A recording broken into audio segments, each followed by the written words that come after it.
Wabarakatuh. Perkenalkan, nama saya Andi Muhammad Hasan Arfamala dengan NIM 210204622017 dari jurusan Teknik Elektro GCS Singapura. Oke, pada kesempatan kali ini saya akan membahas mengenai animasi komputer.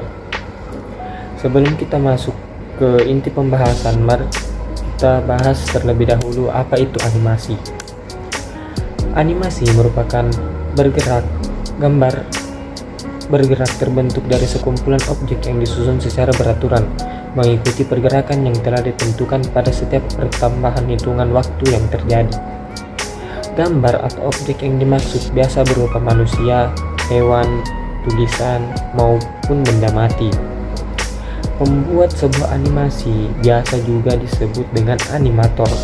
Tugas dari seorang animator adalah mengcapture momentum ke dalam runtutan gambar sehingga seolah-olah menjadi bergerak atau hidup. Itulah tadi penjelasan mengenai animasi dan orang yang membuat sebuah animasi serta fungsi atau peranan animator tersebut. Oke, kita masuk kepada intinya, yaitu animasi memiliki 12 prinsip, yaitu yang pertama solid drawing, yang kedua timing and spacing, yang ketiga squeeze and stretch, dan yang keempat anticipation, yang kelima slow in and slow out, yang keenam arts, yang ketujuh secondary action, kemudian yang kedelapan follow through and overlapping action, yang kesembilan straight ahead action and post to post, yang ke-10 staging, yang ke-11 appeal, dan yang terakhir atau yang ke-12 yaitu exaggeration.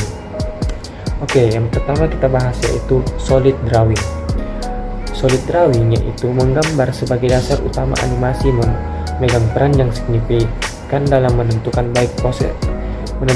baik proses maupun hasil sebuah animasi, terutama animasi klasik.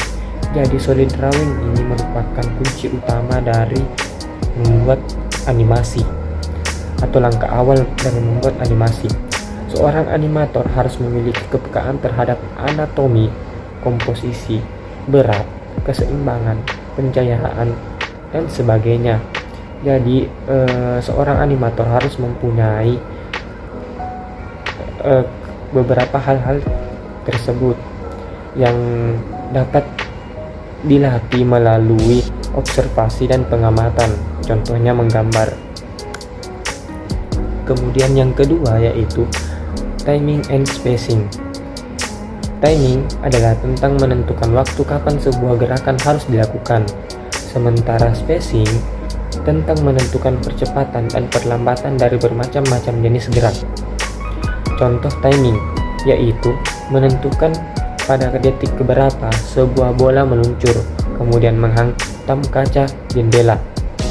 Kemudian contoh spacing yaitu menentukan kepadatan gambar ketika bola sebelum menghantam kaca, tepat menghantam kaca, sesudahnya, atau misalnya ketika bola itu mulai jatuh ke lantai. Spacinglah yang membuat sebuah gerakan menjadi realistis. Jadi tanpa spacing, timing pun juga mungkin tidak akan berguna.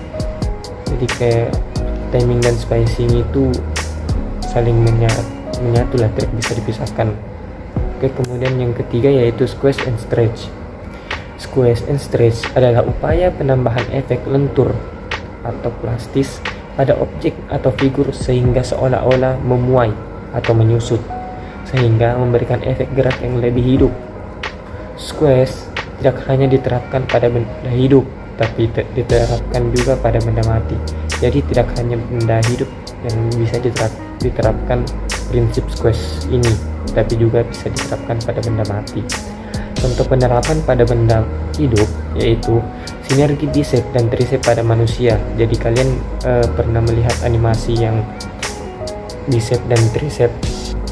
Pada manusia, pasti kalian sudah pernah lihat pada saat lengan ditarik seperti gerakan mengangkat barbel, seperti ginilah contohnya. Maka akan terjadi kontraksi pada otot bicep sehingga nampak memuai. Hal inilah yang disebut squeeze pada animasi.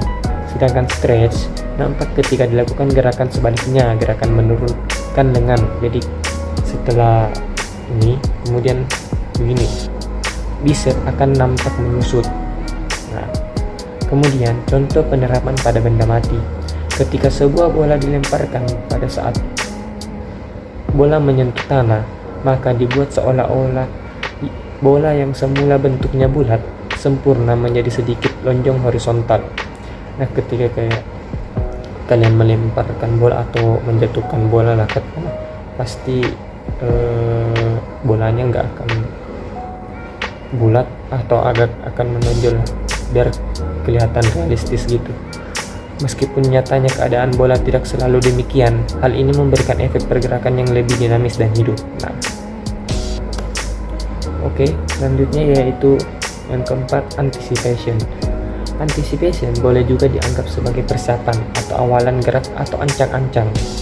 Seseorang yang bangkit dari duduk harus membungkukkan badannya terlebih dahulu sebelum benar-benar berdiri. Pada gerakan memukul sebelum tangan maju, harus ada gerakan mundur dulu dan sejenisnya. Jadi ancang-ancang dulu kan sebelum dia, dan tidak mungkin langsung lurus gitu ya. Animasinya bakalan aneh. Kemudian yang kelima yaitu slow in and slow out. Sama seperti spacing, slow in dan slow out menegaskan bahwa setiap gerakan memiliki percepatan dan perlambatan yang berbeda-beda. Slow in terjadi jika sebuah gerakan diawali secara lambat, kemudian cepat. Dan slow out terjadi jika sebuah gerakan yang relatif cepat, kemudian melambat. Jadi ketika cepat, kemudian melambat gitu. Sama seperti flash lah. Kemudian yang keenam yaitu arcs, ARCS. Dalam animasi, sistem pergerakan tubuh pada manusia, binatang, atau makhluk hidup lainnya bergerak mengikuti pola atau jalur atau maya yang disebut arcs. Hal ini memungkinkan mereka bergerak secara smooth atau halus dan lebih realistik karena pergerakan mereka mengikuti suatu pola yang berbentuk lengkung, termasuk lingkaran, elips, atau parabola. Pola gerak semacam inilah yang tidak dimiliki oleh sistem pergerakan mekanik atau robotik yang cenderung patah-patah.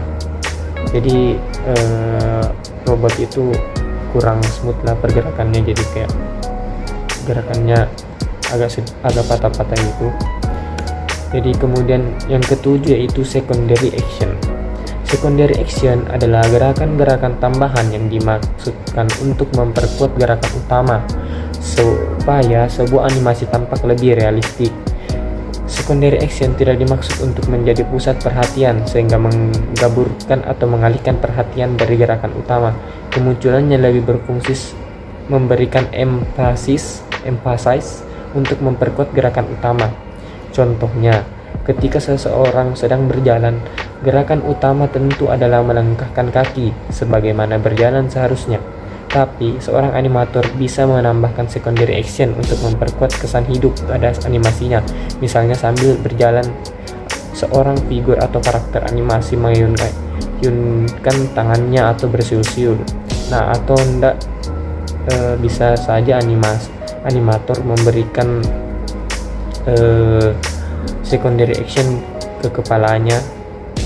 Dia ketika berjalan menengok kanan atau menengok kiri atau sambil menyapa gitu.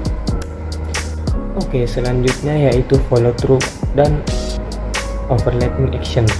Follow through adalah tentang bagian tubuh tertentu yang tetap bergerak meskipun seseorang telah berhenti bergerak. Misalnya rambut yang tetap bergerak sesaat setelah berhenti berlari. Jadi ketika sebuah karakter berhenti berlari, maka tidak semua anggota badannya akan berhenti seketika. Pasti ada seperti rambut yang melambai-lambai ketika setelah berlari, biar kelihatannya kayak nyata gitu. Kemudian overlapping action. Overlapping action secara mudah bisa dianggap sebagai gerakan saling silang. Maksudnya adalah serangkaian gerakan yang saling mendahului. Overlapping. Pergerakan tangan dan kaki ketika berjalan bisa termasuk di dalamnya. Jadi ketika badan atau mulai berjalan, langkah kaki atau kedua tangan bakalan lebih dulu bergerak dibanding badan. Itu contohnya overlapping action. Kemudian yang kesembilan yaitu straight ahead action and pose to pose. Pada prinsip ini ada dua cara untuk membuat animasi. Yang pertama adalah straight ahead action, yaitu membuat animasi dengan cara seorang animator menggambar satu persatu frame by frame dari awal sampai selesai seorang diri. Jadi cara ini dilakukan hanya seorang diri tanpa bantuan orang lain, yang dimana animator itu menggambar satu persatu frame by frame mulai dari sketsa dan lain-lainnya sampai selesai seorang diri. Kemudian cara yang kedua adalah pose to pose, yaitu pembuatan animasi oleh seorang animator dengan cara menggambar hanya pada keyframe tertentu saja. Selanjutnya in between atau interval antar keyframe digambar atau dilanjutkan oleh asisten animator lainnya. Jadi cara ini yang paling banyak digunakan oleh industri animasi yang banyak di luar sana, industri animasi yang besar lah contohnya. Kemudian yang 10 yaitu staging. Seperti hal yang dikenal dalam film atau teater, staging dalam animasi juga meliputi bagaimana lingkungan dibuat untuk mendukung suasana atau mood yang ingin dicapai dalam sebagian atau keseluruhan scene. Jadi staging ini merupakan suasana di sekitar karakter, seperti misalnya sebuah karakter ditempatkan di lingkungan yang dingin, maka moodnya bakalan kayak kedinginan. Atau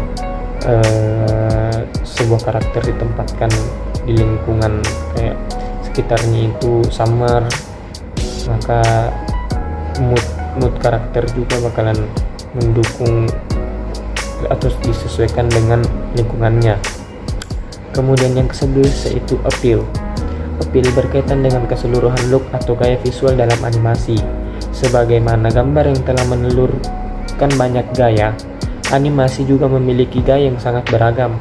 Sebagai contoh, Anda tentu bisa mengidentifikasi gaya animasi buatan Jepang dengan hanya melihatnya sekilas. Anda juga bisa melihat kekhasan animasi buatan Disney atau DreamWorks. Tentu kedua animasi ini sangat berbeda, yang dimana animasi Jepang biasanya dibuat dengan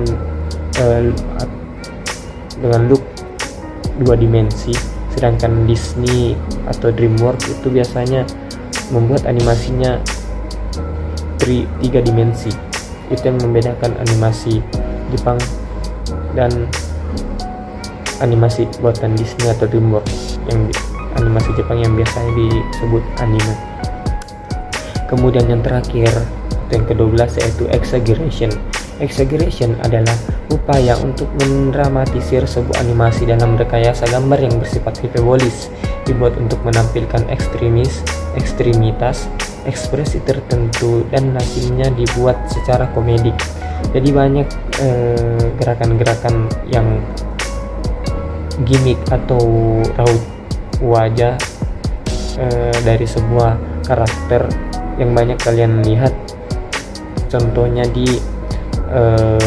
di animasi Tom and Jerry itu banyak karakter gimmick wajah yang bisa dibilang hiperbolis tapi berbau komedi gitu. Contohnya bola mata Tom yang melompat keluar karena kaget. Jadi ketika kayak kaget gitu, atau kayak anjing di Tom and Jerry itu dipukul ekornya, biasa kan kayak melompat gitu, kemudian bola matanya keluar. Kemudian muka Donald yang membara ketika marah. Kemudian yang ketiga, air mata Nobita yang mengalir seperti air terjun ketika menangis.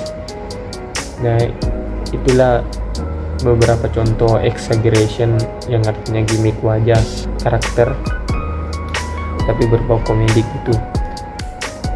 Oke, selesai. Jadi mungkin cukup sampai di sini presentasi saya. Lebih dan kurangnya mohon dimaafkan. Wassalamualaikum warahmatullahi wabarakatuh.